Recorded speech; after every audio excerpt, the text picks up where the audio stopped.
এই মেয়েটি দেখতে পায় তার স্বামী তরমুজ বিক্রি করছে। তখন মেয়েটি তার বাইক থেকে নেমে মুখটা বেঁধে নেয় আর ছেলেটির কাছে এসে বলে, আমাকে একটি তরমুজ প্যাকেট করে দিন। ছেলেটি তাকে একটি তরমুজ প্যাকেট করে দেয়। এরপর মেয়েটি টাকা দিয়ে বলে, আপনাকে দেখে তো অনেক শিক্ষিত মনে হচ্ছে, কিন্তু তরমুজ কেন বিক্রি করছেন? তখন ছেলেটি বলে, কিছুদিন ধরে আমার মায়ের শরীরটা ভালো নাই, তাই আমি বাইরে কোথাও কাজ করতে যেতে পারি না, আর আমার কাছে যা টাকা ছিল আমার মায়ের চিকিৎসা করাতে শেষ হয়ে গিয়েছে।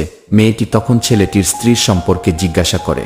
তখন ছেলেটি বলে, আমার স্ত্রী 3 বছর আগেই আমাকে ছেড়ে চলে গিয়েছে, তাও আবার আমার ভুলের কারণে। এরপর মেয়েটি তার মুখের কাপড় খুলে ফেলে। লাস্টে যা হলো তা দেখলে আপনাদের চোখ কপালে উঠে যাবে, কিন্তু তা দেখার আগে ভিডিওটি লাইক করে দাও, চ্যানেলটি সাবস্ক্রাইব করে দাও, আর এই ইমোজিটি সেন্ড করে ভিডিওটি কেমন লাগলো কমেন্ট বক্সে লিখে যাও। লাস্টে মেয়েটিও তার ভুল বুঝতে পারে আর ছেলেটির কাছে ক্ষমা চায়, আর দুজন আবার একসাথে থাকার সিদ্ধান্ত নেয়।